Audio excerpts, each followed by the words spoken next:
시편 91편입니다. 92편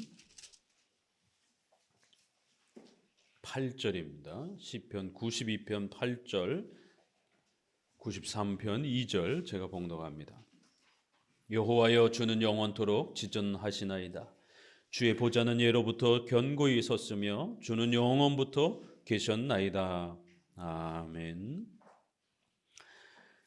90편 이후로부터 하나님의 절대 주권과 권능에 대한 이러한 귀한 신론에 대한 가르침들이 연일 계속해서 쏟아져 나오고 있습니다.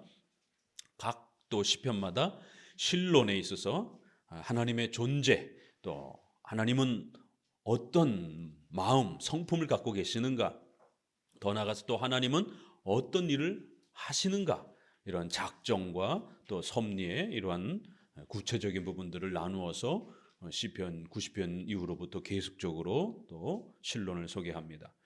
앞부분은 조금 먼저 그 순서를 바꿔서 하나님의 섭리, 하나님께서 어떻게 온 세상을 다스리시고 특별히 우리 성도들과 교회를 보살피고 다스리는가, 이런 하나님의 통치와 다스림에 대한 섭리에 대한 가르침들이 먼저 앞부분에 소개가 되었다라면, 오늘 92편, 93편은 하나님은 어떤 존재인가, 이게 순서가 좀 바뀌어 있죠. 하나님의 존재, 하나님은 어떤 분이신가, 성경이 가르치는 하나님은 어떤 분인가, 하나님의 그 모습에 많은 내용들이 있을 수 있습니다. 그럴 때 우리가 하나님을 어떤 분으로 가장 먼저 잘 이해하고 배워야 되는가, 그럴 때 절대 지존자이신 하나님, 이러한 표현 아래에서 하나님은 전지전능하시고 하나님은 스스로 존재하시는 절대 지존자라고 하는 이러한 하나님의 자존성, 절대 주권성을 이렇게 오늘 두 편을 통해서 우리가 함께 또 배워보도록 합니다. 왜 성경은 이렇게 신론에 대해서 어마어마한 강조를 하고 있을까요? 특별히 하나님의 절대 자존성이라고 하는, 스스로 존재하시고 그 누구에게도 의존하지 아니하시고 인간에게도 의존하지 아니하시고 그 어떤 것도 필요하지 아니하시는, 오직 스스로 존재하시고 스스로 그렇게 만족하며 기뻐하시며 영원토록 존재하시는 그러한 절대 지존자이신 하나님을 왜 그토록 성경은 강조하고 있는가? 이러한 강력한 신관, 신론을 우리 개혁파 장로교라고 하는 이러한 또 우리 칼빈주의 개혁주의 교회는 왜 이 부분을 이토록 또 강조하고 이걸 지켜가려고 하는가? 그러면 또 수많은 일반 교회들은 왜 이 강력한 신관에 대한 부분들을 적극적으로 소개하지 않고 하나님이 인간에게 베풀어 주신 구원, 하나님이 인간을 사랑하는 그런 사랑, 이러한 사랑과 구원에 대한 부분에만 지나치게 그렇게 초점을 맞추면서 하나님의 이러한 은혜에 대한 부분들만 너무 또 강조하는 이러한 치우침들을 보게 됩니다. 그래서 우리 개혁주의 신앙을 신본주의, 하나님 중심적인 신앙관이다라고 이렇게 말하고, 일반 교회의 이러한 또 신앙관을 인간의 구원, 인간에게 주신 그런 은혜, 이런 것만 강조하다 보니까 인본주의적 신앙이다, 인간을 중심으로 모든 신앙을 들여다보는 그러한 인본주의적 신앙이다, 인간 중심적 신앙이다라고 이렇게 구별해서 말하기도 합니다. 비슷한 것 같지만 성경을 읽고 성경을 해석하는 관점이 다릅니다. 하나님을 바라보는 신앙생활하는 태도와 자세와 신앙의 체계가 이렇게 신본주의와 인본주의로 이렇게 구별이 됩니다.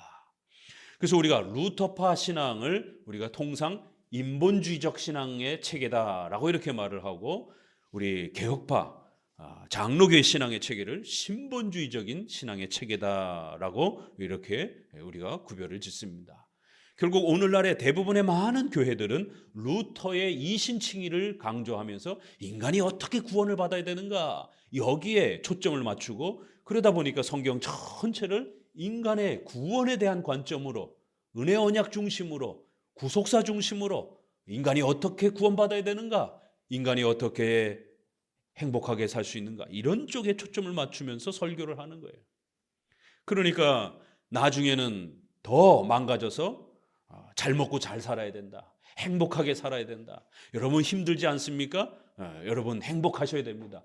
결국 설교가 변질되어서 이러한 인문학 강좌처럼 결국 변질되어지는 이러한 사태까지 이르게 되었습니다. 여기가 바로 인본주의적인 인간 중심적인 이러한 신앙의 위험성이 바로 여기에 있다는 거예요. 인간의 구원은 물론 중요합니다. 하나님이 인간에게 베풀어 주신 구원을 우리가 잘 이해하는 건 매우 중요합니다. 그러나 그것만 지나치게 강조하게 되면 마치 성경의 중심이 우리 인간인 것처럼, 우리 역사의 중심이 우리 자신인 것처럼, 하나님은 나를 위해서 존재해야 되는 것처럼, 내가 기도할 때마다 하나님은 항상 내 기도를 24시간 대기하면서 들어주셔야 되는 것처럼, 하나님을 우리의 비서처럼 결국 이렇게 하나님을 이용해 먹으려고 하는, 하나님을 이용하려고 하는 이러한 아주 나쁜 신앙의 형태로 그렇게 전락해버리게 됩니다. 그래서 칼빈주의와 우리 장로교는 인간의 구원도 중요하지만 반드시 균형을 이루어야 되는 것은 이러한 신본주의, 하나님의 절대 주권이라고 하는, 성경 전체는 하나님이 누구시고 하나님이 어떤 일을 행하시는가를 가르치는 관점으로 접근해야 된다는 것. 성경은 인간의 구원을 가르치는 것이 중심이 아니라는 거예요. 인간의 행복을 가르치는 것이 중심이 아니라는 겁니다. 성경은 하나님의 계시, 하나님이 어떤 분인지, 하나님이 누구인지, 영이신 하나님을 인간은 볼 수가 없기 때문에, 하나님을 만질 수 없기 때문에 그 하나님을 유일하게 성경이라고 하는 이 말씀을 통해서 우리에게 가르치는 거예요. 하나님은 이런 분입니다 라고 소개하는 겁니다. 하나님은 이런 마음을 가지고 있습니다. 하나님은 이러한 일을 행하십니다 라고 이렇게 하나님이 어떤 분이신지를 성경을 통해서 소개하는 것이에요. 우리의 신앙의 모든 목적도 지옥에서 구원받는 이러한 이신칭의가 최종 목적이 아니라, 구원받고 나서 뭐라 할 것인데요? 잘 먹고 잘 살 겁니까? 구원받는 목적도 하나님의 영광을 위해서, 하나님을 위해서 한평생을 살아가야 되는 그러한 신본주의적인 하나님 중심적인 이러한 신앙으로 우리의 삶이, 우리의 신앙이 구축되지 않으면 결국 내가 어떻게 잘 먹고 잘 살 것인가, 내가 한평생 어떻게 부자가 될 것인가, 어떻게 하면 내 자손들이 더 행복할 것인가, 결국 하나님을 찾는 목적도 자신의 부귀영화와 자신의 번영을 위한 형태로 그렇게 치우쳐버립니다.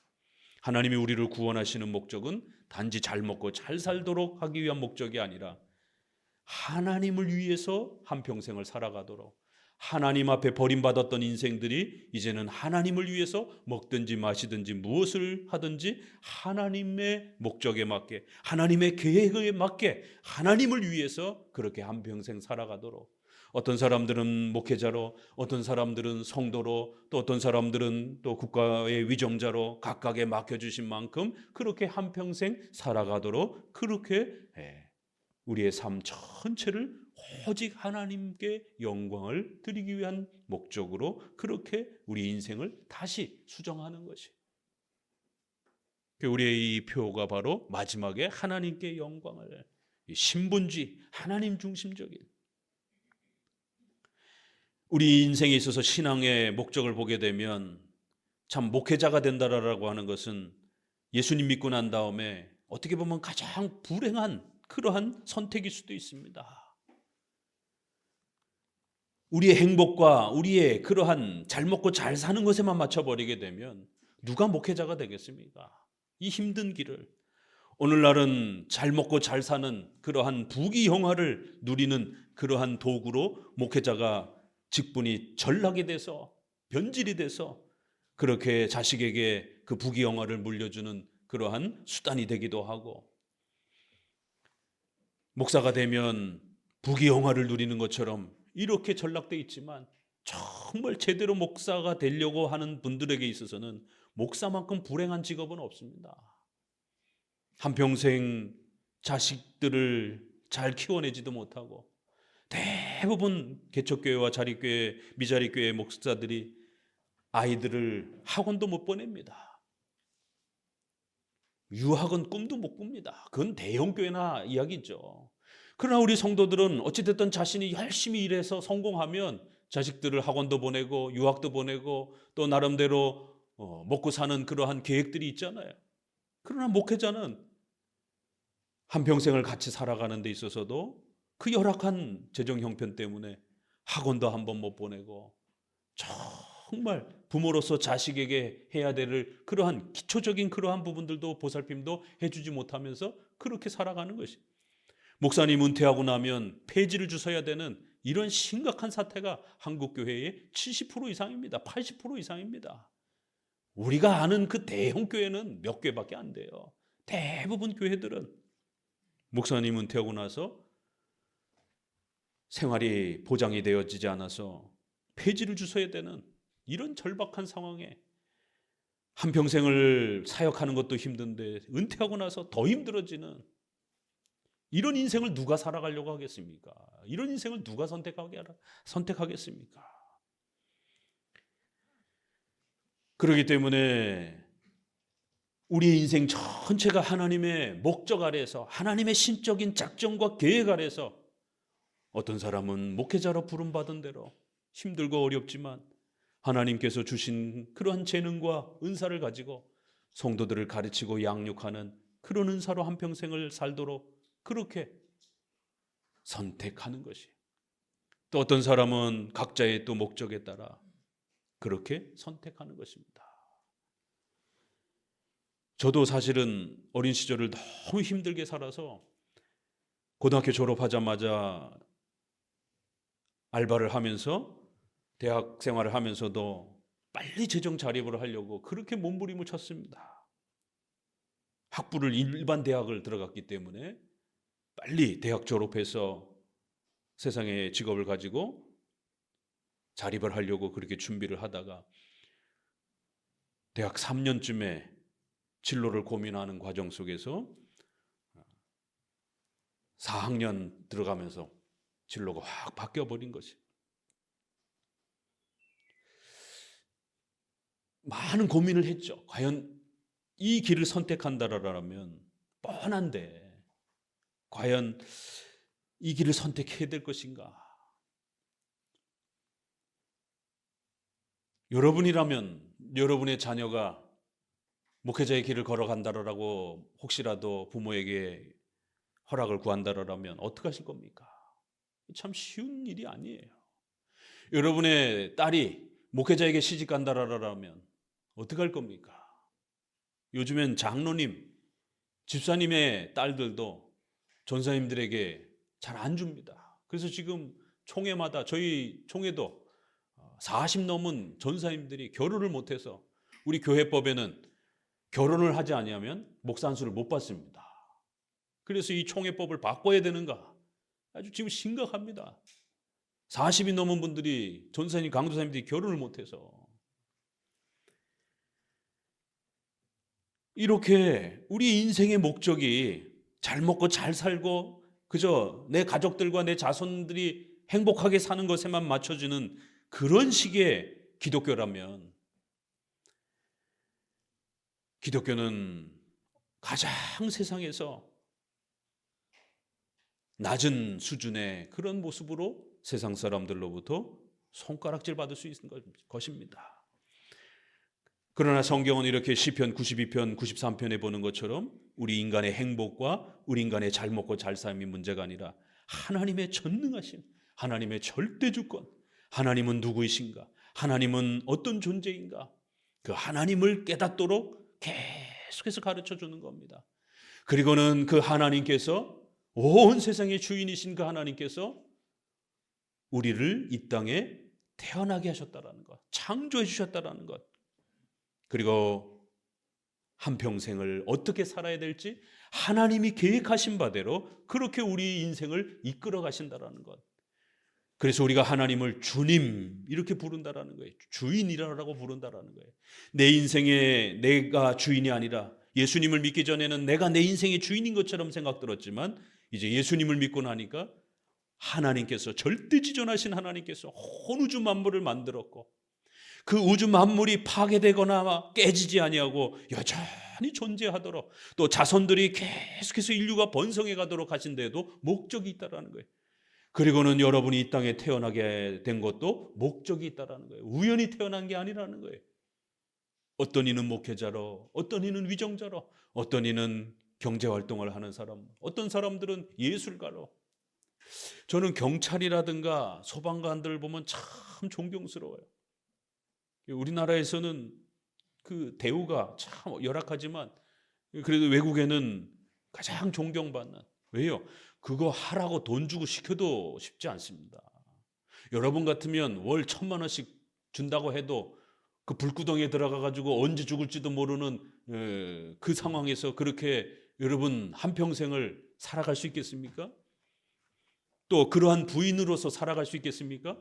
매일 남편이 전과자 잡으러, 강도들 잡으러, 조폭들 잡으러 다니다가 언제 칼을 맞을지 모르는 그런 상황, 언제 집이 무너져서 죽을지 모르는 그런 소방관의 아내로서 사는 게 그게 쉬운 일이 아니잖아요. 매일매일 출근할 때마다 남편이 살아서 돌아올까에 대한 그런 두려움을 끌어안고 살아야 되는 거예요. 그 돈 줘도 쉽지 않습니다. 그 소방관의 기도 이런 거 참 유명하잖아요. 그거요, 사명이 아닌 못합니다.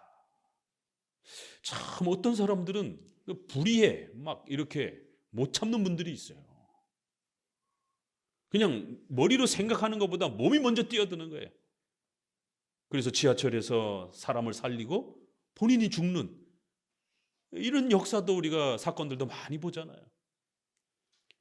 그런 위험을 보통 사람들은 굉장히 무서워하는데 어떤 아주 독특한 사람들은 강도들의 그 칼을 전혀 무서워하지 않는, 불을 전혀 두려워하지 않는 그런 용기와 그런 담대함이 어디서 났을까요?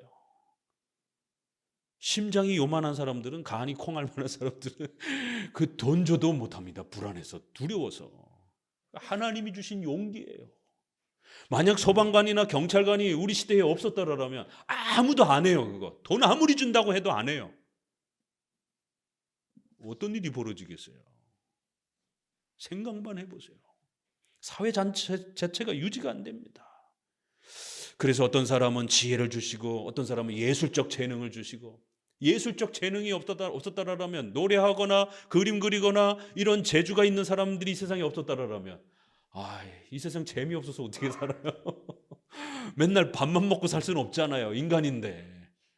좋은 음악이 있음으로 인해서 우리가 힘들고 이렇게 울적할 때 좋은 음악을 들으면서 마음의 평안을 찾기도 하고, 좋은 또 그런 그림이라든가 이런 예술 작품들을 보면서 참 감탄하기도 하고, 그런 예술이 없었다라면 얼마나 심심하고 재미없었겠습니까?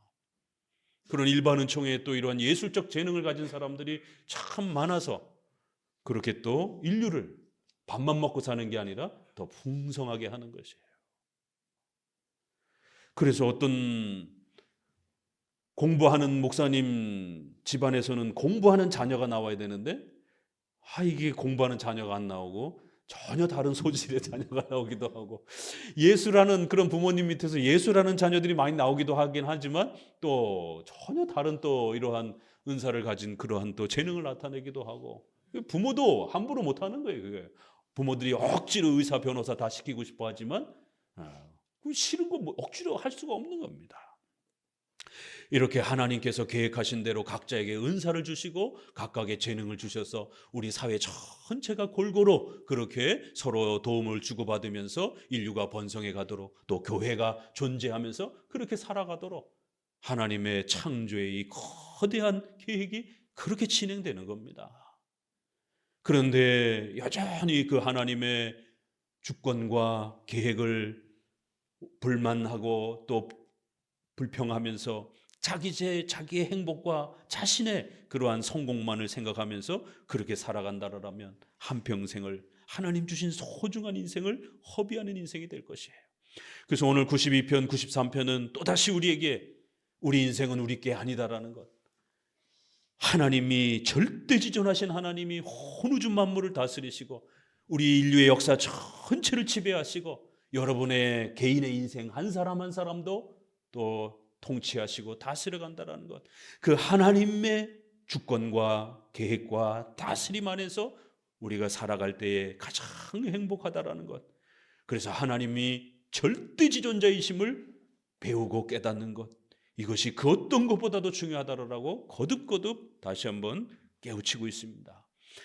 왜냐하면 아담의 타락 이후 인류는 하나님의 이 절대주권, 하나님의 지존하신 전능하심을 경외하고 우러러보기보다는 내 인생은 내 거다라고 하는 자기 자신만을 위해서, 자기의 가족과 자신만을 위해서 이기적으로 그렇게 사는 그러한 존재로, 그렇게 그 죄의 열매 때문에 강팍해져 버렸기 때문에 하나님의 영광과 하나님의 그러한 목적과 작정과 섭리를 바라보질 않는 것이, 우리의 온통 머릿속에 어떻게 하면 나와 내 가족이, 내 자손이 잘 먹고 잘 살 수 있을 것인가, 온통 우리의 머리를 지배하는, 우리 인생을 지배하는 인생관과 세계관은 오직 자기 자신에게만 그렇게 몰입되어 있어요. 그래서 이러한 설교를 통해서 우리 인생이 우리 게 아니다라는 것, 내 인생이 내 게 아니다라는 것, 내 자식도 내 게 아니다라는 것, 그래서 내 자식들이 혹시라도 어느 날 나 목사 되겠어요, 나 선교사 되겠어요, 나 목사님에게 시집 가겠어요, 전사님이 너무 마음에 듭니다, 전사님에게 시집 가겠어요, 이렇게 결정하더라도 받아들이셔야 되는 겁니다. 왜요? 내 자식이 아닙니다. 하나님의 것인 것이에요.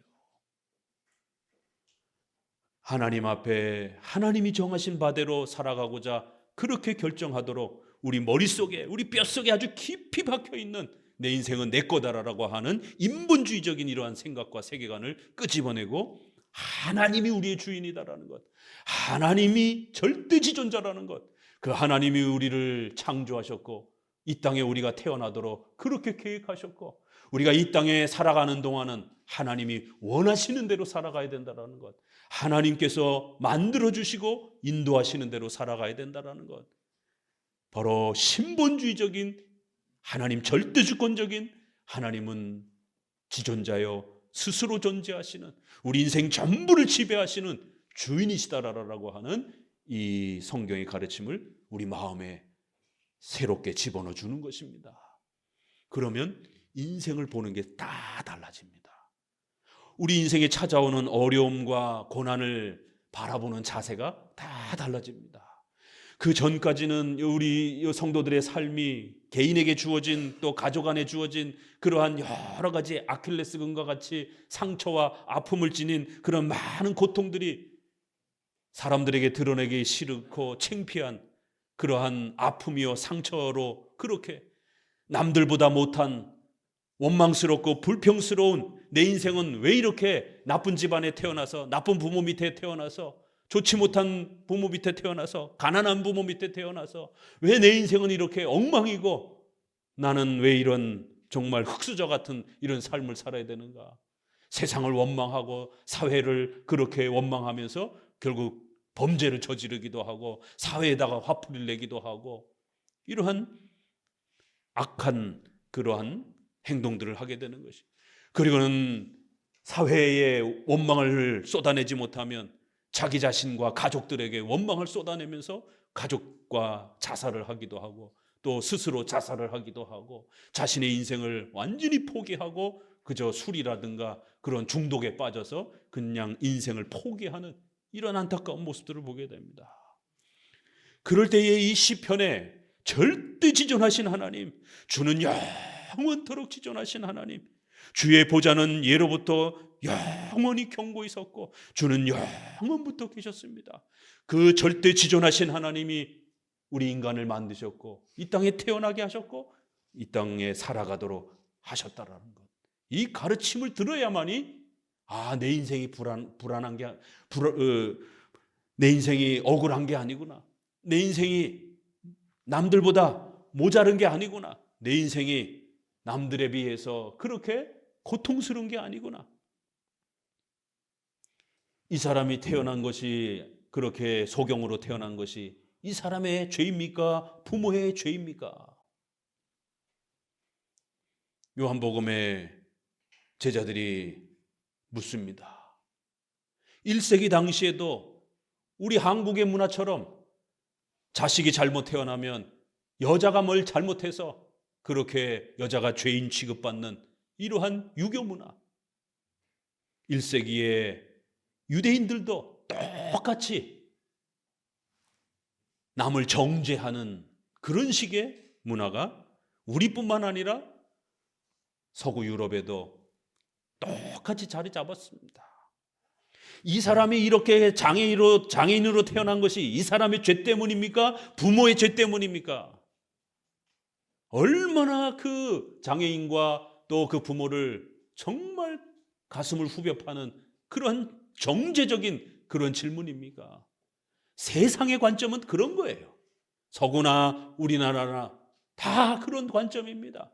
전생에 무슨 죄를 졌길래 이런 식의. 그래서 그 사람의 죄로, 특별히 남존여비의 사상이 강한 이런 유교 문화에서는 여자가 잘못해서 또 그러한 모든 나쁜 결과를 가진 것처럼 이런 남을 정죄하는 이런 아주 폭력적인 그러한 시선, 이러한 세계관이 어떻게 벗어날 수 있겠습니까? 이러한 인생관에서 그 불쌍한 가족들이, 그 아픈 가족들이 어떻게 해방될 수 있겠습니까? 교회요? 교회 오니까 더 심합니다. 하나님 앞에 뭔가 더 심각한 죄를 저질렀으니까 이러한 장애인이 태어났겠지.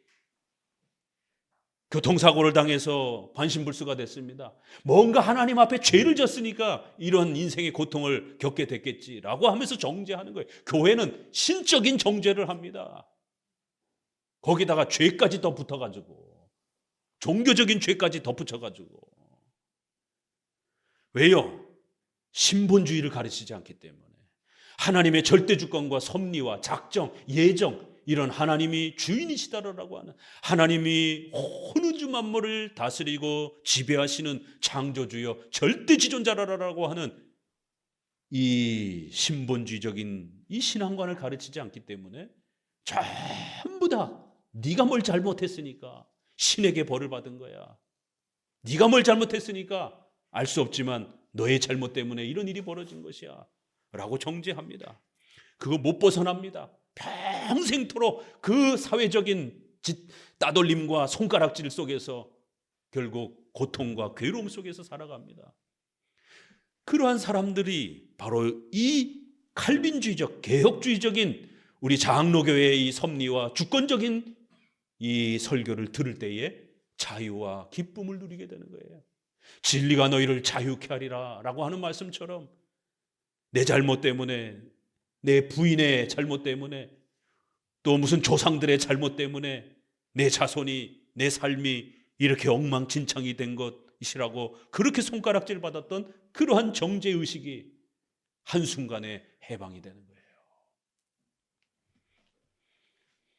모두가 다 손가락질하면서 도대체 누구의 잘못 때문에 이 장애가 생겼느냐라고 따질 때에 예수님이 이건 저의 잘못도 아니고 부모의 잘못도 아니고 하나님의 영광을 드러내기 위한 그러한, 하나님께서 이를 태어날 때부터 그렇게 하나님이 창조와 섭리 속에서 그렇게 행하신 것이다. 그 장애인과 부모가 그 설교를 들었을 때 얼마나 감격스러움과 자유함을 얻었겠습니까? 그리고는 그를 치료해 주시면서 역사가 일어나는 거예요. 왜요? 이 땅에 병자가 없으면 예수님의 그 신성과 기적이 어떻게 나타납니까? 다 멀쩡한 사람들이, 그러면 예수님의 신성이 어떻게 드러나요? 누군가는 병자로서 아파야만 하나님의, 그리스도의 그 위대한 신성이 치료의 역사를 통해서 드러날 수 있었던 것이에요. 나사로가 사랑하는 성도가 갑자기 죽었습니다. 많은 사람들이 나사로가 죽은 것을 슬퍼합니다. 조문을 가야 되지 않습니까? 병이 들었다는 소식을 듣습니다. 근데 예수님이 안 갑니다. 내버려 둬라. 죽었다는 소식을 듣습니다. 아니, 성도가 이렇게 일찍 죽임을 당합니까? 왜 성도가 이렇게 아픕니까? 정죄하기 시작하는 것이에요. 나사로와 마리아와 마르다를 정죄하기 시작하는 것이에요. 많은 사람들이 찾아와서 웁니다. 마르다가 예수님을 맞으면서 예수님이 조금만 일찍 오셨다라면 우리 오라비가 안 죽었을 텐데 너무 속이 상합니다. 주변 사람들은 분명히 마르다와 마리아가 무슨 죄를 졌을 거야.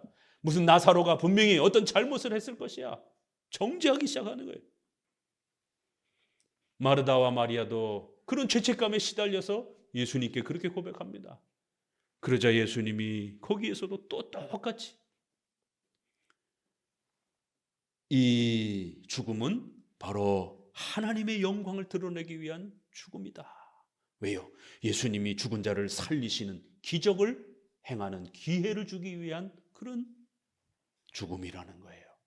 나는 부활이요 생명이니 나를 믿는 자는 절대로 죽지 않을 것이다라고 하는 이 위대한 선언을 할 수 있도록 누군가는 죽어야 되는 거예요. 성도 중에 누군가는 죽어야 되는 겁니다. 그래야 그리스도의 위대한 신성의 기적이 죽음으로부터 우리를 살리시는 그 그리스도의 위대한 기적을 마련할 수 있도록 기회를 마련해 주는 것이에요. 그럼 누가 죽을 겁니까? 성도 여러분 중에 누가 죽을 겁니까? 누군가는 죽어야 되는 거예요.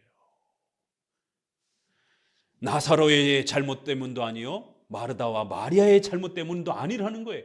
이건 죽음에서 생명을 일으켜 세우시는 그리스도의 위대한 기적을 나타내기 위해서 하나님의 영광을 드러내기 위하여 이러한 죽음의 질병과 아픔이 나사로에게 그렇게 주어진 것이다 라고 그렇게 말씀해 주십니다.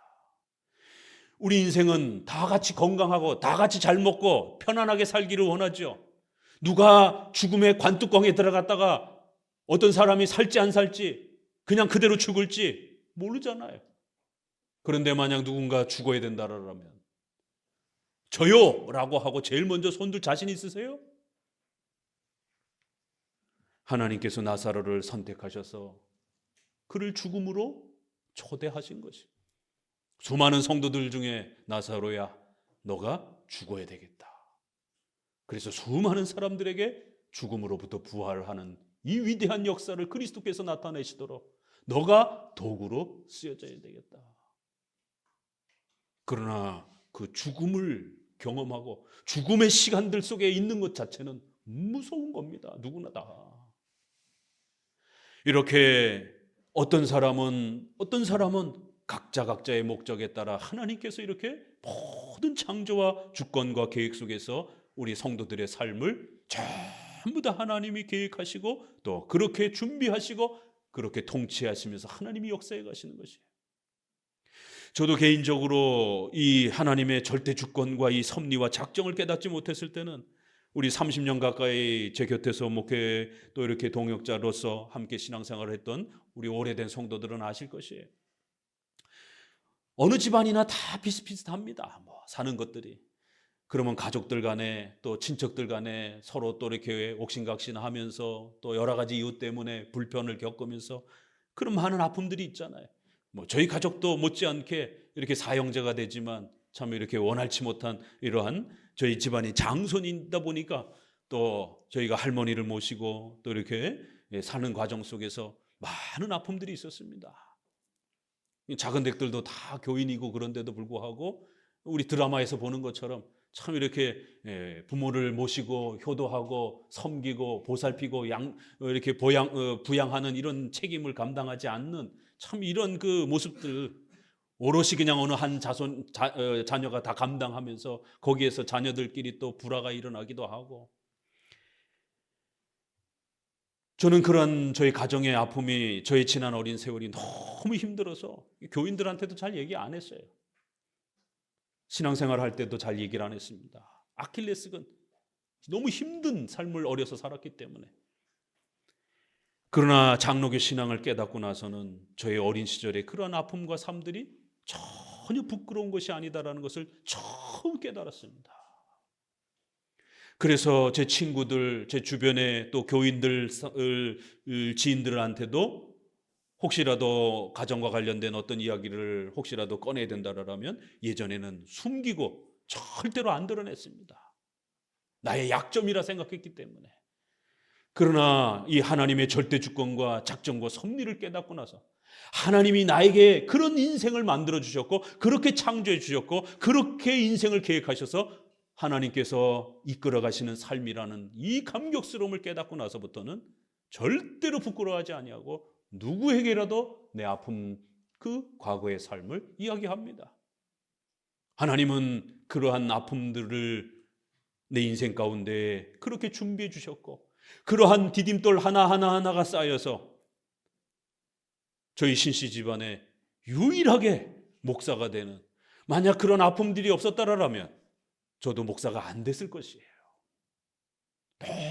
너무너무 힘들었기 때문에 그 힘든 과정들을 신앙 안에서 기도하고 고민하면서 몸부림치다 보니까 더 기도하게 되고 더 신앙에 매달리게 되고, 다 같은 사형제가 다 교인들이었지만 그 중에서 더 신앙에 매진하면서 몸부림치다 보니까 결국에는 이렇게 신학이라고 하는 길로 한 걸음 한 걸음 더 깊이 들어오게 된 또 과정들을 보게 됩니다. 그래서 지금은 얼마든지 얘기하고 또 그러한 아픔들을, 과거에는 너무 고통스러워서 신자가 과연 가족들을 미워하는 것이, 가족들에게 대해서 불편하게 마음을 갖는 것이 이게 죄책감이 되어서 너무 힘들고 괴로웠습니다. 그렇다고 또 찾아가서 화목하게 지낼 수도 없고, 왜요? 너무 불편하게 한 사람들이기 때문에.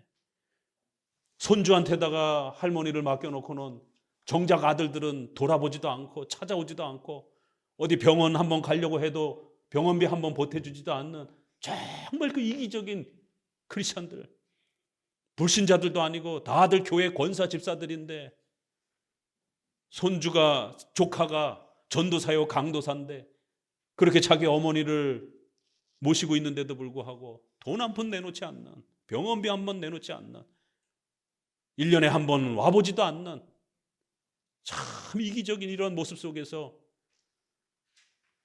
사모님이 혼자 30년 가까이를 그렇게 할머니를 모시면서 그 죄책감 속에 고통스러워하는 그러한 과정들을 일반 신앙은 해결을 못했습니다. 그러나 장로교 신앙 안에서 이 하나님의 절대 주권을 깨닫고 그렇게 불편한 가족, 나를 힘들게 하는 가족, 그런 가족도 우연히 생긴 게 아니에요. 제가 그런 집안에서 태어났기 때문에 하나님의 절대 주권 속에서 제가 어떤 집안에 태어나야 될지, 어떤 어린 환경의 삶 속에서 자라야 될지, 또 내 주변에 나를 고통스럽게 하는 그러한 사람들이 어떤 사람들이 설지, 그건 제가 결정하는 게 아니에요. 태어나 보니까 그런 집안에 태어났고, 태어나 보니까 내 주변에 나를 그렇게 고통스럽게 하는 사람들이 곁에 있는 거예요. 태어나 보니까 그런 사람들이 가족으로 있는 거예요. 멀리 가지도 않고 계속 옆에서 그렇게 괴롭히는 자로 서 있는 것이, 이게 도대체 언제 끝날지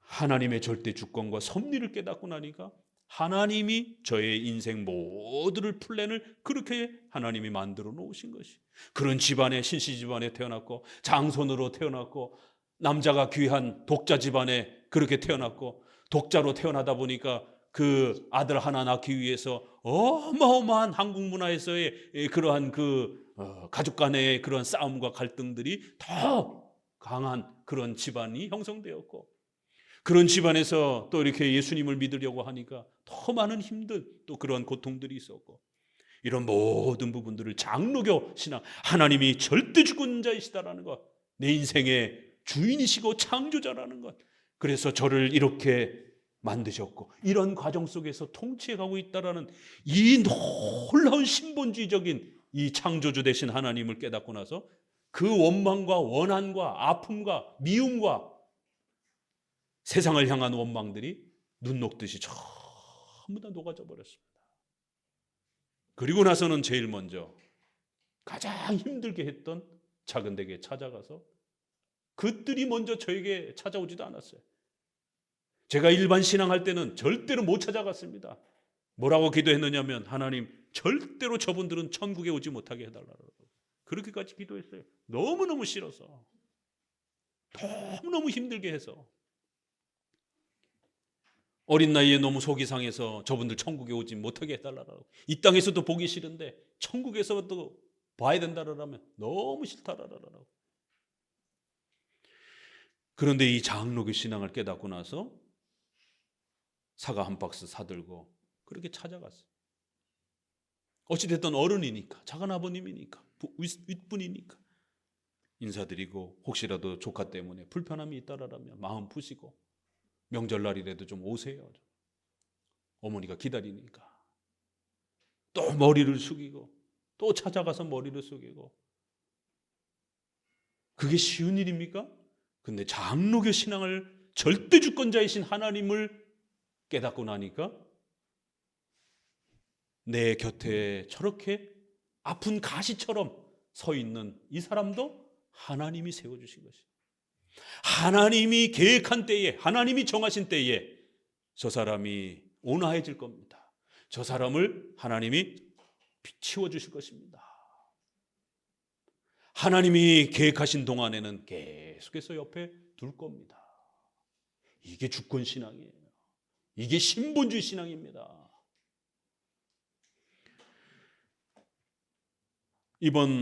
지난주에 말씀드린 것처럼 저희 가족 묘를 화장했다라고 말씀드렸잖아요. 11개나 됩니다. 이 묘 관리하고 묘를 또 화장하고 파헤치고 이런 거요, 서로 가족들끼리 합의되지 않으면 싸움 납니다. 쉬운 일이 아니잖아요.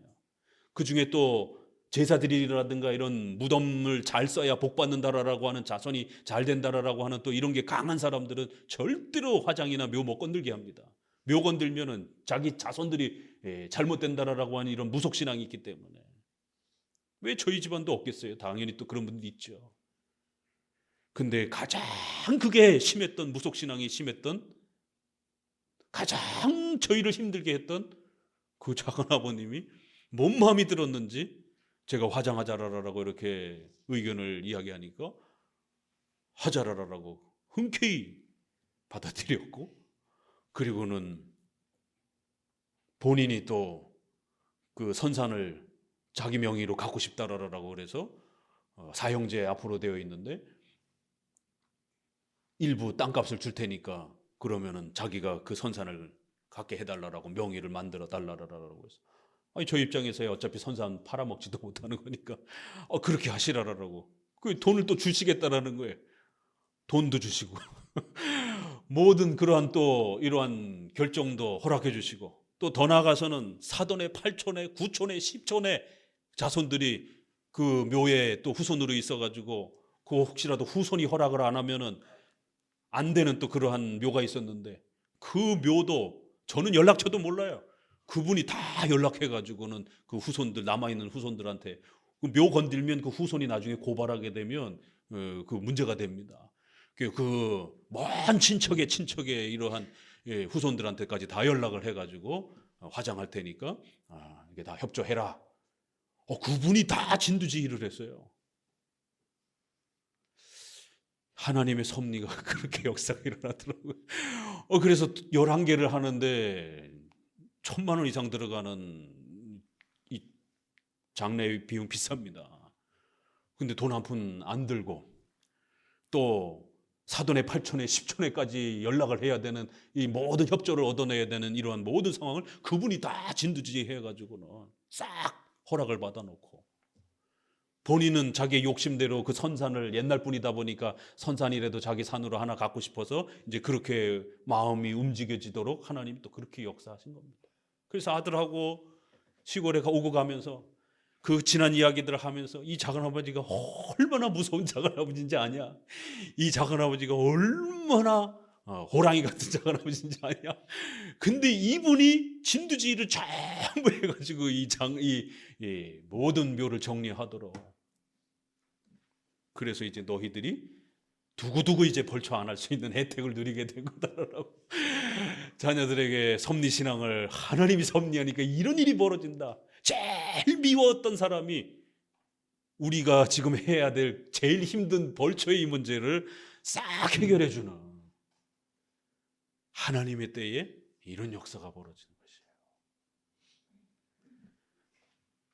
여러분, 신본주의시나 하나님의 절대 주권적인 절대 지존자이신 하나님에 대한 이 고백을 반드시 가지셔야 됩니다.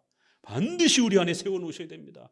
그래야 한평생 우리가 어떻게 살아가야 될지, 무엇을 위해서 살아가야 될지 올바르게 하나님 앞에 칭찬받는 그런 인생으로 살아가실 수가 있는 거예요.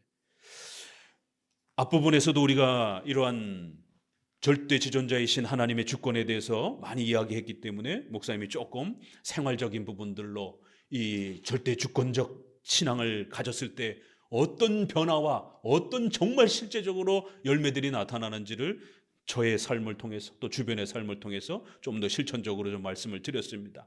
이제 92편 본문으로 들어가 봅시다. 1절 같이 읽어봅니다. 3절까지 묶여 있습니다. 지존자여 시편군가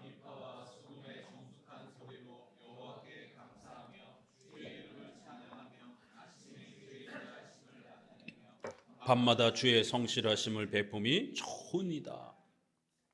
92편에는 온갖 악기로 하나님께 감사하며 주의 이름을 찬송하며 아침 밤마다 저녁마다 주의 인자심을 간절히 우리가 사모하며 주의 성실하심을 갈망하면서 그렇게 살겠다라는 거예요. 주의 성실하심, 주의 인자심, 주의 이름, 하나님을 바르게 우리가 아는 것이 너무너무 좋다라는 거예요. 하나님이 어떤 분이신지를 정확하게 아는 것이 너무너무 갈급하다라는 거예요. 왜 이게 이렇게 중요한가? 이제 4절부터 그 하나님을 바르게 하는 것이 얼마나 좋은가를 4절부터 소개합니다. 같이 읽어봅니다. 여호와여 주의 행사로 나를 기쁘게 하셨으니 주의 손의 행사를 인하여 내가 높이 부르리이다. 여호와여 주의 행사가 어찌 그리 크신지요. 주의 생각이 심히 기쁘시나이다. 우준한 자는 알지 못하며 무지한 자도 이를 깨닫지 못하나이다. 그 하나님의 인자와 자비와 선하심, 하나님의 그 높으신 그 하나님의 마음을, 속성을 우리가 잘 배워서 하나님이 누구신가를 정확하게 아는 것, 그것은 곧 어디를 향하느냐 하면 하나님의 행사, 주의 손의 행사. 여호와여 주의 행사가 어찌 그리 크신지요. 주의 생각이 심히 크고 깊다라는 거예요. 하나님의 절대 주권과 하나님의 권능으로 온 세상을 지배하시고 다스리시고 우리 인생을 계획하시고 예비하시고 원하시는 대로 그 모든 하나님의 손길로 우리의 인생을 지배해 가시는 그 하나님의 다스림이 얼마나 감격스럽고 놀랍고 깊은가. 저처럼 인생에 쓰디쓴 좀 눈물 젖은 빵을 좀 먹어보신 분들은 이 4절 5절 하나님이 나의 삶 속에 내 인생 속에 행하신 그 하나님의 많은 행사들이 때로는 눈물 젖은 골짜기에서 눈물 젖은 빵을 오래도록 먹어보기도 하고 정말 가시와 같은 그러한 사람이 오랜 세월 동안 제 옆에서 그렇게 인생을 힘들게 했던 그 많은 역사들이 하나님의 행사라는 거예요. 그게 우연이 아니라는 거예요. 하나님이 계획하시고 준비하시고 하나님의 절대 주권 속에서 하나님의 권능으로 행하신 모든 역사라는 거예요. 그 하나님의 행사가 얼마나 기가 막히냐면 우리가 다 미처 깨닫지도 못한다라는 거예요. 왜 내 인생 속에서 이런 일들이 벌어졌는지, 왜 내 인생 속에서 이런 사람들이 내 옆에 있는지, 좋은 사람들뿐만 아니라 나쁘고 힘들게 하는 정말 얼굴 보기 싫은 그런 사람들이 왜 이렇게 또 많이 내 인생 곁에 있었는지 주의 생각이 심히 기쁘시다라는 거예요. 나는 당장 힘들고 어려우니까 여기만 바라보고 이런 사람 내 옆에 없었으면 이렇게 생각하는 거예요. 그렇지만 오히려 하나님께서는 그런 불편한 사람을, 오히려 나를 괴롭게 했던 사람을 통해서 여러분의 인생에 여러분이 성장할 수 있는 기회를 만들어주시고 여러분이 인생에 있어서 어떤 중요한 기회에 높임을 받는 기회로 만드시기도 하시고, 저처럼 저는 그분 때문에 목사가 됐어요. 어떻게 보면 너무 힘들어서 힘들 때마다 기도원에 가서 기도하고 교회 가서 기도하고 저희 가족들 중에서 가장 신앙에 매진할 수밖에 없었던 거죠. 왜요? 너무 힘이 드니까. 만약 편에 따라라면 저도 그냥 대충 그냥 주일날만 그냥 교회 다니면서 이렇게 살았을 것이에요. 그러나 저는 당장 하나님이 뭔가를 도와주지 않으면 재정에 대해서 또 가족들과의 관계에 관련해서 또 이런 모든 하나하나가 하나님이 해결해 주시지 아니하면 살 수가 없는 그런 절박한 상황이었기 때문에 조금만 어려워지면 또 철야하면서 기도하면서 하나님 제발 좀 도와주세요. 하나님 살려주세요. 이 문제 해결하게 해달라고 더 매진할 수밖에 없다 보니까 그렇게 신앙에 전념하다 보니까 어느 순간 깊은 신앙의 단계에 그렇게 다다를 수밖에 없었던 거죠. 그 참 감사한 거예요.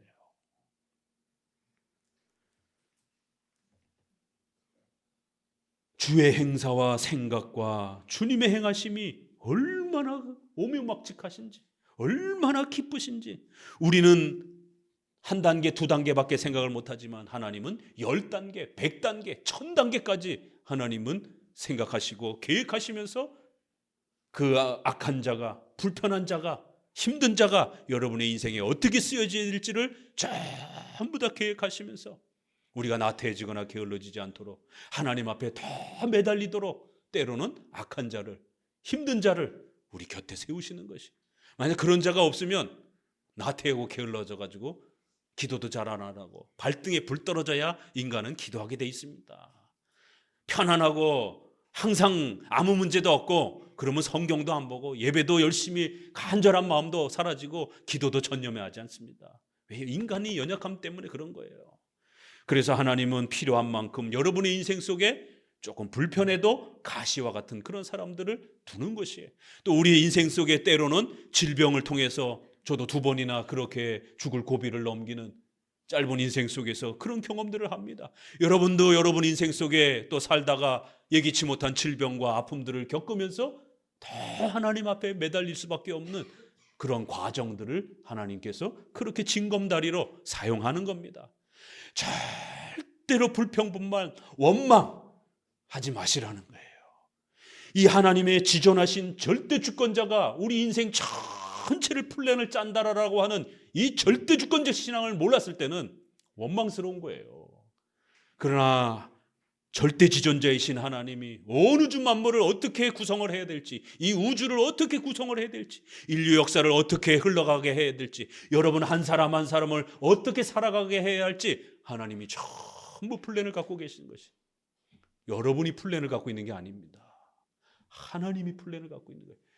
그거를 받아들이면요 원망이 사라져요. 그거를 수용하게 되면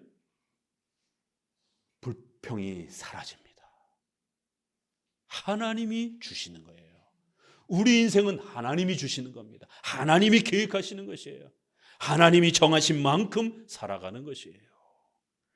그래서 시편 115편 3절에는 오직 우리 하나님은 하늘에 계셔서 원하시는 모든 것을 행하셨나이다. 모든 것을 행하셨나이다. 하나님이 원하시는 것이. 에베소서 1장 11절에 모든 일을 그 마음의 원대로 역사하시는 자의 뜻을 따라 우리가 예정을 입어 그 안에 기업이 되었도다. 모든 일을 하나님 원하시는 대로, 우리가 원하는 대로가 아니에요. 모든 일을. 이 두 구절이 뭘 강조하죠? 절대 지존자이신 하나님은 가장 작은 일도, 가장 큰 우주와 같은 이 어마어마한 일도 하나님이 행하시는 것이에요. 이거를 깨달으셔야 됩니다. 절대 지존자이신 하나님의 절대 주권을 우리가 고백하고 믿는 것은 두 가지를 기억하셔야 돼요. 첫 번째는 가장 작아 보이는 것, 가장 큰 것에 모든 일이라는 단어는 크고 작은 걸 다 포함한다라는 거예요. 그래서 여러분의 인생에 생각지도 못하게 일어났던 그런 작아 보이는 일들, 또 엄청나게 여러분의 인생에 충격을 주었던 그런 일들, 누가 가족의 지인 중에 일찍 돌아가신다든가, 부모님이 돌아가신다든가, 또 부모님은 또 자식이 죽는 또 이런 엄청난 큰 아픔을 겪는다든가, 이런 어마어마한 일도, 또 작은 일도 하나님이 하신다라는 거예요. 크고 작은 일 하나님이 허락하지 아니하면 들에 피는 풀 한 포기도 절대로 피고 질 수 없다라는 마태복음 6장에 있는 말씀처럼 하나님의 절대 주권의 이 가르침은 반드시 크고 작은 일 모든 일이지 큰 일은 하나님이 모를 거야, 이렇게 생각하시면 안 됩니다. 또 하나는 이 모든 일에는 선한 일과 불편한 일, 힘든 일, 악해 보이는 일까지 전부 포함하는 거예요. 아담이 타락할 걸 하나님이 몰랐을까요? 알았을까요? 당연히 알고 계시는 것이죠. 비록 하나님은 아담에게 죄 지으라고 등 떠민 건 아니에요. 아담을 하나님의 형상으로 창조하고 아담이 인격적 존재로 도덕적 선악을 선택할 수 있도록 그렇게 아담을 인격자로 그렇게 배려해 주신 것입니다. 그래서 아담이 스스로 자유의지를 가지고 범죄한 거예요. 그럼에도 불구하고 그 모든 역사는 하나님의 허락이 없이는 절대로 일어날 수 없는 겁니다. 도덕적인 선의 문제도 모든 거에 다 포함이 된다는 거예요. 모든 것에는 좋은 일뿐만 아니라 악하고 힘들어 보이는 일까지, 이 세상에 존재하는 수많은 재앙과 이 세상에 존재하는 수많은 악처럼 보이는 이런 힘든 일도 다 포함이 되는 거라는 거예요. 비록 하나님은 악을 행하시는 분은 아니에요. 그러나 그 악조차도 하나님의 주권적인 허용이 없으면 욥기서에 있는 것처럼 사탄이 욥을 괴롭힐 때도 하나님의 허락이 있어야 되는 겁니다. 모든이라는 말에는 도덕적인 문제까지 다 포함이 되는 거예요. 크고 작은 문제뿐만 아니라 도덕적으로 좋은 일과 나빠 보이는 일까지 전부 포함해서 하나님의 허락이 없이는, 하나님의 절대 주권적인 하나님의 작정과 계획이 없이는 일어날 수가 없습니다. 이 신앙관을 먼저 새겨 넣으셔야 돼요. 절대 지존자시라는 이 고백에는 모든 것을 원하시는 대로 하나님이 작정하고 플랜을 쌓으시고 계획하시고 통치해 간다라고 하는 이 모든이라는 개념을 잡으셔야 돼요. 왜 자꾸 인본주의로 빠지냐면, 하나님은 이거는 모르시겠지, 하나님은 이거는 관여 안 하시겠지. 아니요, 이 땅에 하나님이 관여 안 하는 부분은 없습니다. 이 신앙관이 강력하게 우리를 지배해야 여러분 쓰러지지 않습니다.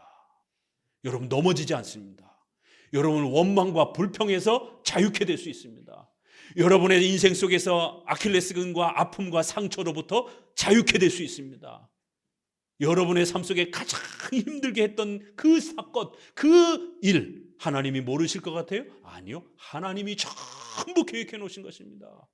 우리 아직 재판 중에 있는 부상가족 같은 경우도 그 10년이라는 아픈 세월들을, 물론 그건 부모가 한순간에 실수해서 잘못 선택한 또 그런 아픔이 있는 거예요. 그러나 하나님은 그런 아픔을 사용해서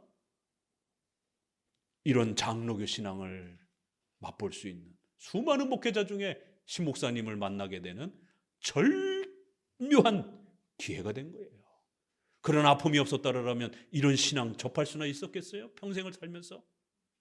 그래서 제가 아이들을 처음에 위로할 때 그 억울함과 그 분노와 그 괴로움 속에서 고통받는 아이들을 위로할 때 이 섭리신앙을 제일 먼저 소개한 거예요.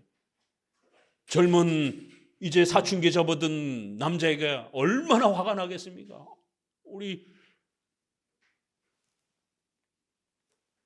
잘 아시는 이제 막 청소년기에 중2가 제일 무섭다라고 하는 이런 우리 한국 사회의 사춘기 접어든 아들이 화가 나서 정말 몽둥이라도 들고 가가지고 정말 패주고 싶다라고, 그 고통스러운 세월에 너무 큰 아픔 때문에.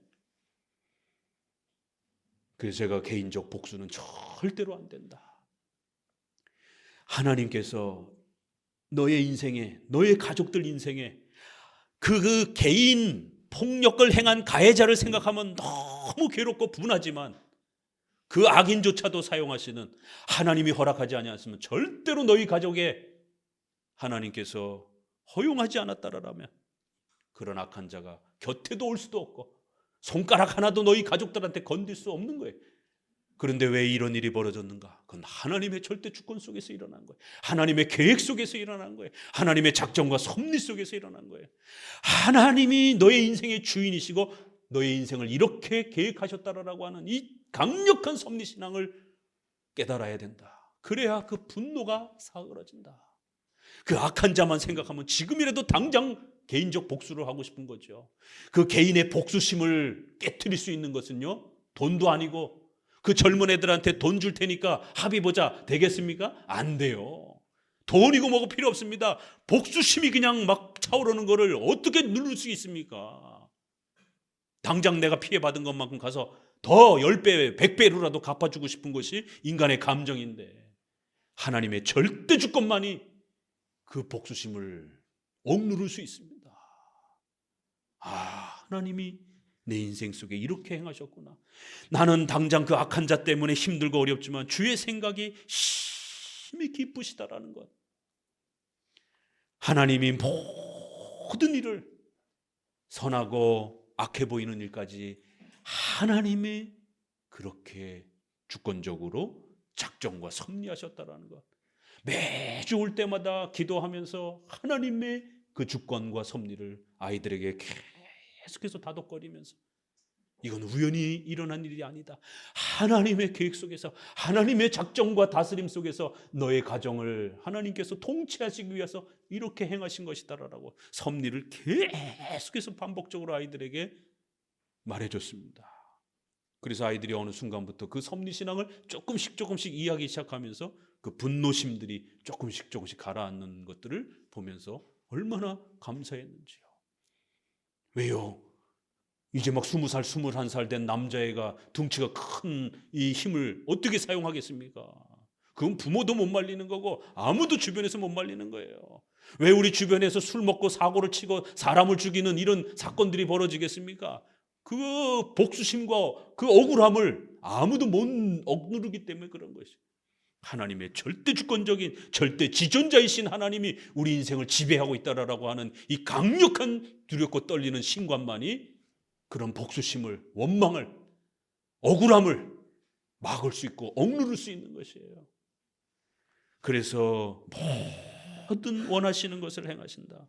계시록 1장 8절에는 주 하나님이 가라사대 나는 알파와 오메가라. 이제도 있고 전에도 있었고 장차 올 자라.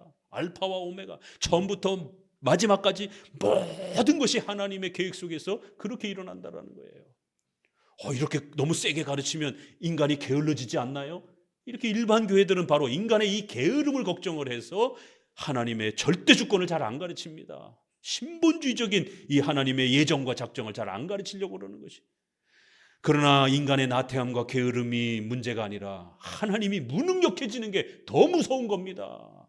내가 믿는 신이 무능력하다라면 여러분 그 하나님을 의지하겠어요? 저 같아도 안 의지할 겁니다. 인간과 협력해서 뭔가를 만들고 이런 신이라면 여러분 의지하겠어요? 아니요. 하나님은 절대로 인간을 의지하는 분이 아닙니다. 스스로 존재하시고 영원부터 스스로 그렇게 기뻐하시고 역사를 펼쳐가시는 절대지존자라는 거예요. 주의 그 행사는 우리가 다 헤아리지도 못합니다.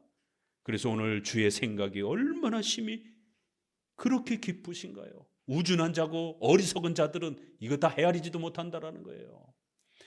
7절에 악인은 풀같이 생장하고 죄악을 행하는 자는 다 흥황할지라도 영원히 멸망하리라. 8절 읽읍시다. 결론입니다. 여호와여, 잠깐 악인들이 우리 곁에서 흥황하고 악인들이 잘 되는 것처럼 보일 때가 있습니다. 그래서 성도들은 억울하고 원망스럽고 힘든 거예요. 성도는 잘 안 되는데 주변의 악인들은, 나를 괴롭히는 사람들은 더 잘 되는 것처럼 이럴 때가 있습니다. 그것도 다 하나님이 계획하시는 것이다라는 거예요. 언젠가는 그 악인들은 때가 되면 다 멸망할 것이고 언젠가는 그 악인들은 우리의 삶에서 이제 없어질 것이다라는 거예요. 여호와는 주는 영원토록 지존하시다.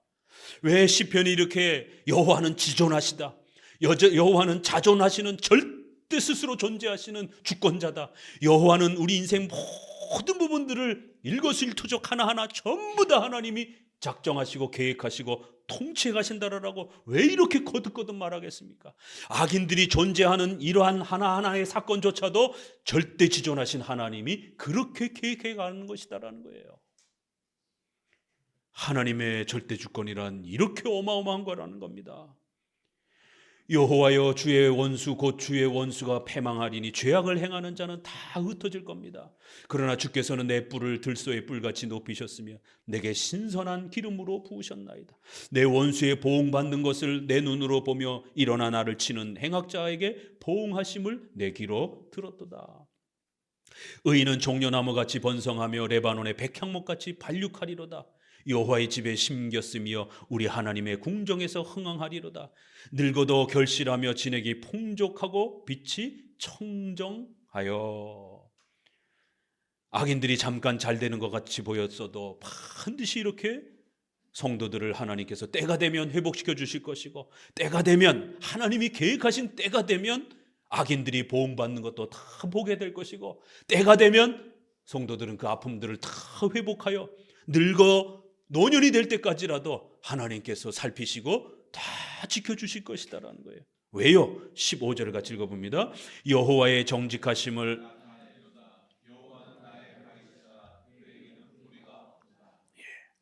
다시 결론을, 하나님의 속성, 하나님은 어떤 분이시라고요? 여호와는 정직하신 분이라는 것, 여호와는 나의 바위시라는 것, 결코 흔들리거나 변함이 없는 그런 바위와 같이 절대지존하시는 주권을 갖고 계신 분이라는 거예요. 그에게는 불의가 없다라는 거예요. 우리 인생 속에서 하나님이 뭔가 내게 잘못한 것처럼 보여지는 그런 많은 때가 얼마나 많습니까? 하나님, 이거 너무하신 거 아닙니까? 하나님, 이거 잘못하는 거 아닙니까? 너무 힘듭니다. 내가 열심히 신앙생활했는데 왜 나에게 이런 인생과 이런 어떤 아픔들이 자꾸 주어집니까? 그럴 때, 섭리신앙을 모를 때, 하나님의 절대 주권 신앙에 강력하게 더 스며들지 못할 때 이 마지막 구절이 슬금슬금 올라오는 거예요. 하나님, 뭔가 잘못하는 거 아닙니까? 하나님, 불의가 있는 거 아닙니까? 하나님, 뭔가 실수한 것 아닙니까? 이거 하나님의 작정과 섭리신앙에 대해서 흔들릴 때 이 마지막 구절이 우리 마음을 흔드는 겁니다. 그래서 이러한 구절이 절대지존하신 하나님 맞물려 있는 거예요. 이러한 하나님에 대해서 불의와 원망과 하나님에 대해서 서운한 마음들이 우리의 마음속에 자꾸만 파고들 때마다 이 시편을 읽으면서 하나님은 절대지존하신 하나님이라는 것, 하나님은 우리 인생에 절대로 불의한 분이 아니라는 것, 내게 뭔가를 잘못하신 분이 아니라는 것, 하나님은 절대로 나에게 악하고 내가 망하도록, 그렇게 망가지도록 어떤 일을 허락하지 않으신다라는 것, 비록 잠깐은 내가 힘들고 어려워도 이 모든 것들도 협력하여 결국에는 합력하여 하나님 앞에 또 우리 자신에게 좋은 길로 인도해 가시는 어마어마한 주권자시라는 것, 그래야 그 아픔들을 견디게 됩니다. 그 아픔들을 뚫고 나가게 됩니다. 왜 마지막 구절에 여호와는 정직하시다라는 거예요? 절대로 하나님이 잘못하시는 게 아니라는 겁니다. 하나님은 가장 신실하고 바르고 의롭게 일하신다라는 거예요.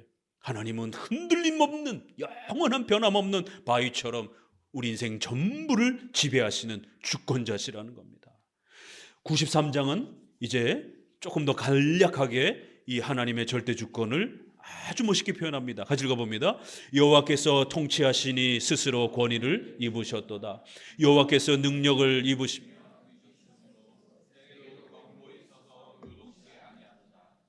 주의 보좌는 예로부터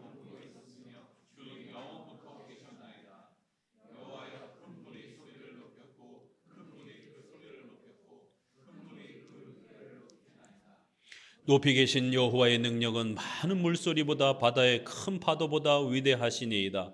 여호와여, 주의 증거하심이 확실하고 거룩함이 주의 집에 합당하여 영구하리로다.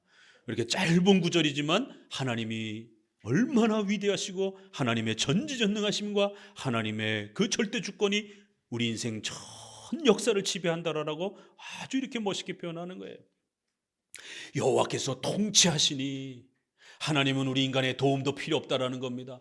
하나님은 누구를 의지하시는 분도 아니라는 겁니다. 스스로 권위를 가지고 계시는, 영원부터 존재하시고 우리 인생 전체를 하나님 원하는 대로 지배하시는 그러한 스스로 권능을 갖고 지배하시고 통치하시는 분이라는 거예요. 여호와께서 능력을 입으시며 그 능력을 옷을 입듯이 그렇게 절대 주권적 능력으로 자기 자신을 전부 그렇게 세우시는 하나님이라는 거예요. 주의 보좌는 예로부터 견고히 서서 하나님의 그러한 신적인 계획과 뜻은 우리처럼 막 왔다 갔다 그렇게 막 변하는 이런 게 아니다라는 겁니다. 하나님은 영원 세계에서부터 이 창조의 계획과 우리 인생의 전 계획을 하나님이 그렇게 불변하게 하나님이 원하시는 대로 그렇게 작정하신 대로 통치해 가시는 것이다라는 거예요. 주는 영원부터 계셨나이다. 참 이 한마디 안에 이 하나님의 작정과 섭리와 절대 주권의 이 교리가 다 스며들어 있는 거예요.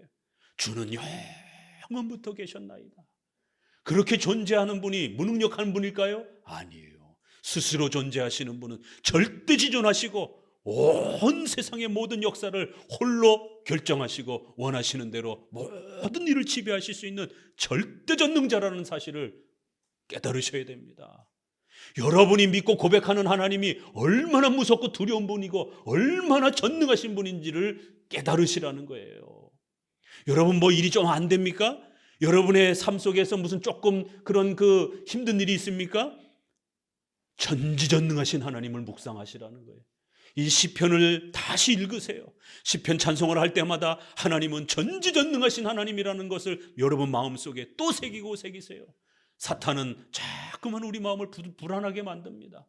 우리 인생의 어려움들은 자꾸 우리 마음을 불안하게 만드는 거예요. 한 번 이거 설교 들어서 안 됩니다. 계속 반복하면서 여러분이 조금 어려워질 때, 집안에 갑자기 예기치 못한 어떤 어려움이 발생했을 때마다 가족들하고 앉아서 시편 찬송을 부르면서 이 시편을 다시 소리내어 읽으면서 하나님은 절대지존자시라는 것, 하나님이 허락하지 아니하면 이 세상에 여러분의 인생에 그 어떤 것도 일어날 수 없다라는 것, 또 일어났으면 그건 반드시 하나님이 허락하시고 하나님이 행하신 것이다라는 것. 그러면 하나님이 원하시는 때에 반드시 하나님 방식으로 해결해 가실 것이다라는 것. 아멘. 이런 하나님을 의지해야 됩니다. 이런 하나님을 신뢰하면서 우리가 한평생 살아가셔야 되는 거예요. 여호와는 큰 물소리를 높였고 큰 물이 소리를 높였고 큰 물이 그 물결을 높이나이다. 참 이게 쉽잖아요.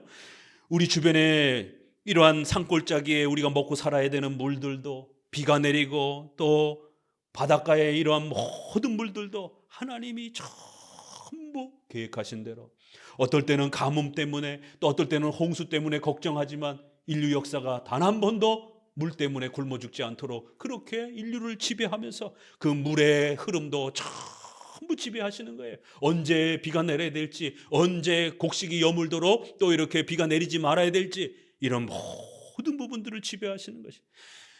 높이 계신 여호와의 능력은 많은 물소리보다, 파도 소리보다 더 크고 위대하시다라는 거예요. 여러분 그렇게 정말 마음에 새겨집니까? 여호와의 그 능력을 어떻게 표현했습니까? 높이 계신 여호와의 능력, 이렇게 표현하는 거예요. 영원부터 스스로 존재하시는 하나님. 그러니까 하나님이 어떤 분일까? 하나님은 영이시기 때문에 눈으로 보여줄 수가 없는 거예요. 그래서 성경은 이렇게 말하는 겁니다. 영원부터 스스로 존재하시는 분, 그러한 신이 얼마나 대단하겠느냐라는 거예요. 이 땅의 신이라 불리는 건 다 가짜라는 겁니다. 오직 하나님만이 영원부터 스스로 존재하시는, 그리고 그 높이 계시는 여호와의 능력은 온 세상을 지배하신다라는 거예요. 우리 아이들에게 한번 물어볼게요. 우리 지구가 태양을 한 바퀴 도는데 얼마나 걸리는지 아십니까? 1년 걸리죠? 한 바퀴 돌아야 봄, 여름, 가을, 겨울이 오잖아요. 그러면 태양을 한 바퀴 돌려면 얼마나 빠른 속도로 지구가 태양을 돌아야 되는지 아십니까? 우리 학생들만 머릿속으로 생각해 보세요. 1년 동안 이 엄청난 한 바퀴를 돌려면 지구가 얼마나 빨리 돌아가야 되는지. 하루에도 밤낮으로 돌지만 1년 동안 태양을 돕니다. 1초에 30km 속도로. 어지러워서 다 쓰러질 수도 있어요. 우리는 하나도 쓰러지지 않고 1초에, 지금 말하고 있는 지금 이 순간에도 1초에 30km씩 태양을 한 바퀴 1년 동안 도는 거예요. 30km씩 초당. 이 태양계가 속해 있는 우리 은하가 있습니다. 태양계가 은하의 이러한 그 태양계가 도는 속도가 초당 230km로 돕니다. 태양을 둘러싸고 있는 지구와 이 모든 행성들이 230km로 이 태양계가 은하 안에서 돕니다. 우린 전혀 인지도 못해요. 이 은하가 커다란 은하의 이 구조 안에서 얼마나 빠른 속도로 도는지 아십니까? 270km 초당. 도대체 우주는 얼마나 큰 걸까요? 도대체 초당 30만 킬로, 이걸 우리가 빛의 속도라고 그래요. 그 초당 30만 킬로로 가는 걸 광년이라고 그럽니다. 그 광년으로 제일 가까운, 우리가 아예 안드로메다 그러잖아요. 그래도 그나마 가까운 우리 은하계에서 가장 가까운 은하계가 안드로메다, 이런 그나마 가까운 측에 속하는데 250만 년 광년을 가야 됩니다. 250만 년이 걸려요. 빛의 속도로 가는데. 그런데 그런 은하가 수백억 개씩 존재하는 거예요, 우주에는. 도대체 하나님은 얼마나 큰 걸까요? 물들과 파도와 그 전 자연 역사를 지배하시는 하나님, 초당 30km로 지구가 회전하고 태양계가 230km로 회전 속도로 돌고, 그렇게 도는데도 한 번도 충돌하지 아니하고 가도 끝이 없는 이 우주의 어마어마한 이 세계를 과학자들도 들여다보지도 못하는 거예요. 이런 전지전능하신 하나님, 그런 하나님이 여러분의 인생 어디에 태어날지, 어떤 과정의 삶을 살지, 언제 여러분이 생명을 거둬갈지 하나님이 전부 이끌어 가시는 것이, 여러분 혼자 사는 게 아닙니다. 여러분의 인생으로 사는 게 아니에요. 하나님의 인생으로 사는 거예요. 하나님이 맡겨준 만큼 사는 거예요. 하나님이 허락한 만큼 사는 것이에요. 오늘 이 92편, 93편을 통해서 절대지존하신 하나님, 전지전능하신 하나님, 우리가 또다시 사도신경을 고백합니다. 전능하신 하나님. 주기도문에 고백합니다. 하늘에 계신 하나님.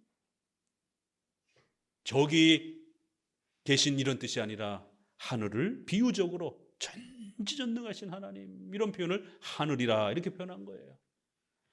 십계명 1계명에 나 외에는 다 가짜다, 영원부터 스스로 존재하는 오직 하나님만이 참된 신이라는 거예요. 바로 그러한 하나님을 여러분이 믿고 계시는 것이에요. 어깨 피시고 용기 있게 힘 있게 살아가시기 바랍니다. 절대로 돈 없는 것 때문에, 여러분 절대로 그런 가족의 아픔들 때문에, 또 혹시라도 어떤 질병 때문에, 또 여러분 어떤 그러한 자녀들의 또 부모의 어떤 아픔 때문에 절대로 원망하거나 불평하지 마세요. 이 주권 신앙이 들어가야만이 가족들이 화목해집니다. 부모가 자녀를 바라볼 때, 또 자녀도 또 부모를 바라볼 때 왜 내 부모는 다른 부모만치 못한가, 이런 비교가 사라지게 되는 거예요. 하나님이 가장 좋은 부모를 여러분에게 그렇게 주신 겁니다. 하나님께서 여러분에게 가장 좋은 자녀를 그렇게 주신 것이에요. 비록 그 자녀가 혹시라도 장애를 가질지라도, 또 멀쩡하게 태어났다가도 나중에 사고로 장애가 된다 할지라도, 또 그 아이가 갑자기 질병에 걸려서 사경을 헤매는 형태로 여러분이 평생 병수발을 들면서 그 아픔을 지니고 산다 할지라도 하나님이 허락하신 것이에요. 중환자실에서 눈만 뜨고 천장만 바라봐야 되는 그런 절박한 상황이 되어도 그를 위로할 수 있는 유일한 설교는, 가르침은, 교리는 이 절대주권 신앙입니다. 이거 아니고는 그를 위로할 수 없어요. 이 절대주권 신앙은 그런 어마어마한 힘이 있는, 우리 인생 전체를 뒤바꿀 수 있는 그런 막강한 교리입니다. 하나님의 절대지존하신 하나님의 전능하심, 다시 한번 마음에 깊이 새기면서 그런 하나님을 신뢰하며 인생을 살아가시기를 주의 말씀으로 권면을 드립니다. 기도합니다.